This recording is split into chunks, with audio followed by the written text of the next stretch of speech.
Hanna campground in the Black Hills National Forest, located in Spearfish Canyon. It's got a great little stream running right alongside of it.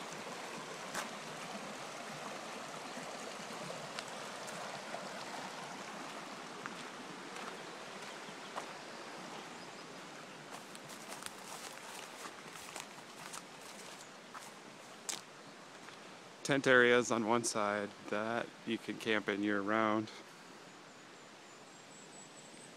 The camper spots are only available in the summer.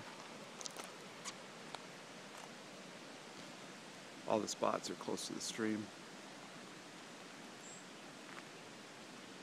Vault toilet, no electricity, or there is water available, but not at your campsite. There's a 1 mile hiking trail. Right there is where the host camps, and in between that and those trees is where the trail starts. It's a 1 mile loop with 120 feet in elevation gain, called the Hanna Nature Trail.